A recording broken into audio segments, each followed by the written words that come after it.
Hello, people. This is Dr. V again, the Burnout Show. This week, we have a special guest, Julie Little, who is not only a life coach and an author, and we will see her book just now. She's also been a teacher for 30 years, and she developed a passion for helping others get past burnout. And that's why she is like the ideal guest for the Burnout Show this week, because she will bring her own unique tips and tools that we can implement to get past burnout today. So thank you so much for coming on the show, Julie. You're very welcome. Thank you, Dr. V. I'm loving being here. This is so great. And it's such a close topic to my heart because I've been in these stuck places where everything seems to be falling apart or the rugs being pulled out from under me many, many times in my life, between teaching in the public schools, being a single mom, divorce, after divorce, feeling like you're in a stuck place after divorce, trying to start over, transitions like moving and retirement. And so all these places, it's like, uh-oh, what do I do? And I feel like burnout is feeling trapped. That what you want to be doing, if anybody were to ask you, what do you really want to be doing? What are you really passionate about? It would be nothing like your life. Like, wait, what happened? I don't think I'm in my life. I think my life got bypassed. So you're doing all the have to's and the supposed to's and the things that you're expected to do. And then you're like, whoa, wait a minute. I'm not in the life I'm living. And that doesn't feel good. Yeah. I love that. I mean, I sometimes ask my coaching clients, if you would win $50 million or something, what would you do? Because that gives you the freedom from having to provide financially. So then a lot of people don't have the answer. And Right. but I often, I mean, they need time. They have never thought about it before, so the answer is not ready. So yeah, it's a good question to make people think about what they really deep down want, what their soul is craving for, what is their purpose. I love that. I love helping people find their purpose. And then, as you gave an example when we were speaking earlier on about people who are really passionate about their startup businesses, they don't get tired because they love what they're doing. They're following their dream. So that's the opposite of people being stuck in lives where I don't want to take the words out of your mouth because you said it so beautifully, but a lot of parents, working moms, they just go stay on the treadmill. What is the word again? The hamster wheel. Because The they have to hamster wheel. provide, they have to pay the bills, they have to provide food for their kids, and ultimately they just have no passion anymore in their life because they're not doing anything for themselves. But I let you go on because you're the guest here and you have all the knowledge that we need. So please, I won't talk any further. What are your 3 tips that you can share with the listeners on how to get past burnout? Well, thank you. I would start with the different ways that we can honor ourselves. And I don't necessarily, we would talk one-on-one because some people honor themselves more than others, and some people do it, in a real nice, deep way, and some people it's just kind of superficial. But if you really honored where you are now, you've come a long way. You're a wise person. You've learned quite a bit. And actually, all the things that you think were failures in your life were probably successes in some sense. So if you can honor that you are, wise and strong and courageous and intelligent, then you really will feel more likely to move forward towards what you want. Absolutely. So that might be number one. Yes, I love that. I do an exercise with my clients where they write down all their achievements in life. And I often have to help them because in the beginning they say like, I've done nothing.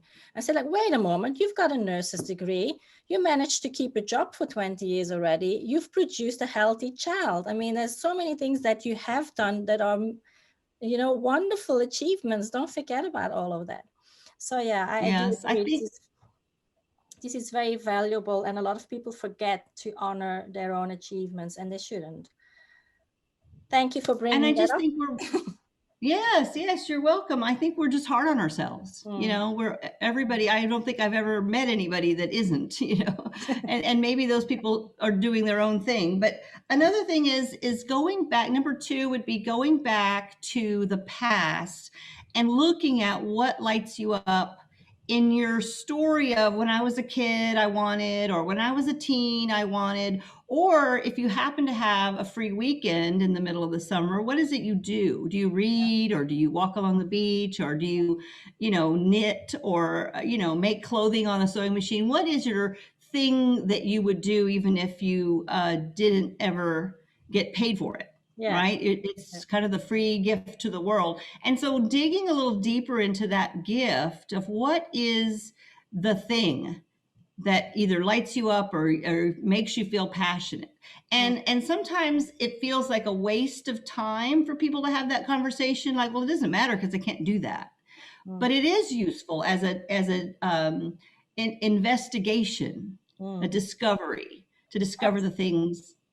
Yeah, and then you can actually convince them to make space in their week to do something that lights them up every week.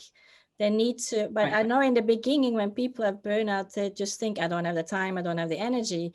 But I teach people how to create time and how to prioritize themselves so that the captain of the ship doesn't take the whole ship down with them. Because, because they're exhausted and they need to light their own fire now and then, and that's by doing something that you love. It brings you that joy, that spark, that life energy back. So I love your second tip also. And what else have you got for us today? Very good. And then the third one, I think the metaphor that you just used, I would use one similar that is like filling up your well, like if you have a well for water. So well-being and wellness, you're going to listen to your inner guidance on that. And then you can fill your well. And if your well is full, then you have something to pour into other people's cups. But if you don't fill your well, then you're running on empty all the time. And I think that running on empty all the time is very close to burnout. Absolutely. Like it's like there's no fire, so you're burned out. Well, that's the same idea as you're running on empty. So you do have to fill up your soul and your needs, and that takes some inner guidance, like listening carefully to what it is that is not working. Where are the worst parts of your week? You might have to have a writing assignment or a conversation. And where are the best parts of your week? Where are you most exhausted? Like really looking at it carefully.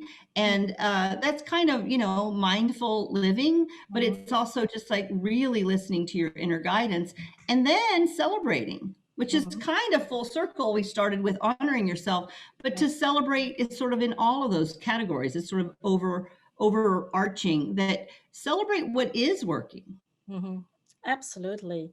Yes. There's so much value that you just brought. Like I feel overwhelmed, but I resonate with everything. I just like, because I work really hard in the week, I give my massage. My reward is a massage on Saturday, which I had today already. So I always like, if I set myself little goals, and even the goal might be to show up for work in time and not to crash and still have, energy for my kids afterwards. And then I've done it all this week. Now I deserve my massage and I feel no guilt whatsoever. And I say to my kids, I'm going for my massage. Bye. Very good. It's like the oxygen mask on the airplane. Yes, absolutely. And it's important. Care of yourself. I think obviously I've overcome burnout already 25 years ago and keep on, struggling with it and keeping afloat. But if you're new to this, a lot of people feel guilty about taking time off or having to ask their partner, can you watch the kids for an hour while I go for a massage? That is a problem for a lot of people. They just feel, mothers specifically, they just feel guilty for taking time out.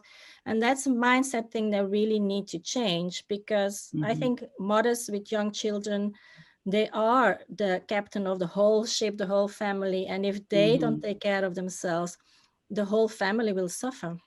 That's why that's why the expression comes from, I guess, a happy wife, a happy life that some wise men would live by. And I think it's correct in a way that if the mother of the house is happy, then everything will be nicer for everybody in the house. So it's something to work at in a relationship, and sit down with your partner and honestly talk from the heart and say, I'm really struggling. Can you do this for me? And hopefully in modern relationships, this will be more tolerated. What do you think? Do you have any advice on that? Yes, I do think that women often, and maybe men as well, they don't ask those questions. They don't want to go there. So they don't take that, I don't know, the leap of faith or the courage to say, well, I want you to know how I'm really feeling. They just want to, band-aid it over and say, no, no, no, I'll be fine. Just give me, I'll be fine. I'll make it to the end of the week or the end of the month or whatever. But what I would do is just probably what you do as well, is giving them permission. And it's almost like we need that permission to take care of yourself, permission again to celebrate the small wins, and permission to take an hour off and get a massage, or permission to do any of those things. And I do work with that in my new program that starts the beginning of August, called It's My Turn. And I think that It's My Turn is like the Diana Ross song, that it's my turn to be what I can be and be happy and use my passion in what I do, and ask for help and ask for some space. And so that's sort of a mindset thing, that if people can get there, it really does feed itself.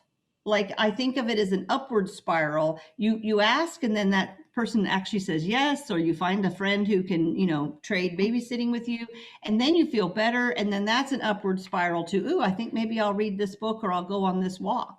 And it just gets better. Yeah. We brought up two important things: asking for help, and one that we didn't bring up today, but which is also helpful, is delegating. So in the beginning, when we had our first child, my husband said he didn't like babysitters, because he said, no, we chose to have this child, we need to take care of it 100% of the time. And I didn't agree. I said, no, we need some time out as a couple. And we had just got a babysitter for a few hours a week or something. And that really saved our relationship, because it's so hard with a baby and work. We were both working, and then having a little baby at the same time. You just need to get a break now and then, and to reconnect as a couple, because otherwise you're constantly just being a parent, and you forget that you actually started this off because there was so much love in the relationship that you wanted to create a third person. So that was really good advice that I think parents with young children should probably try, and not feel guilty for leaving your baby an hour a week or so with a babysitter.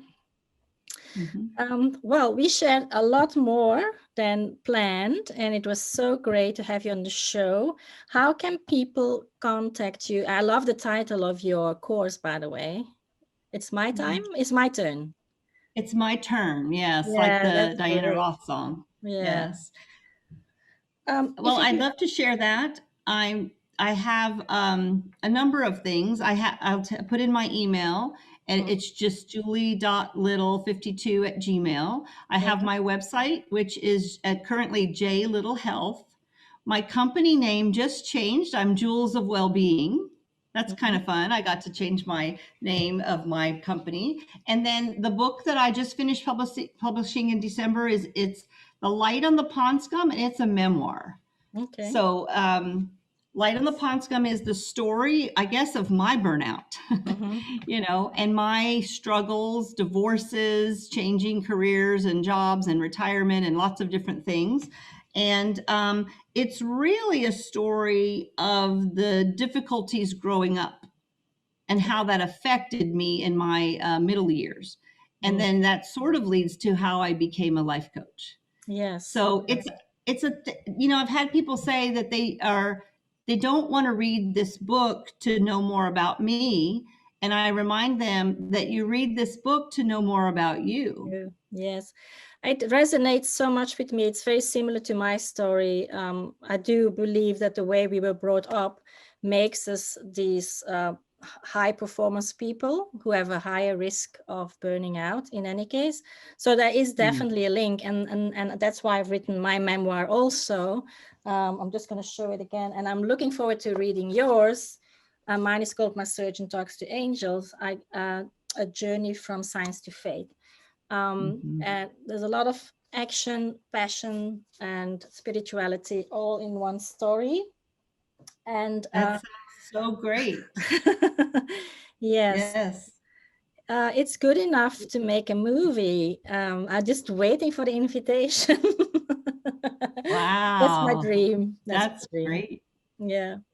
Well, maybe a process to get to the movie. One of the things that I'm working on is my speaker reel to give talks to groups of women, and the speaker reel is ready in the next week or so that I can send that out to people. I would talk about not settling. I would talk in a sense about burnout, but really about, it's my turn and I don't need to settle anymore. Yeah. And I say in the talk, sister, don't settle. That's beautiful. Wow. Well, I'm so glad that we connected, and I hope one day we'll meet in real life. And then I'm planning to do a burnout summit, and you would definitely be a beautiful speaker for there. So whenever that manifests, we'll see each other again. I like it. Very good. I like it very much. I'll put your email in the text under the video so people can easily find you, because I have the email. And thank you again for being on the Burnout Show, and have a wonderful day. Thank you very much.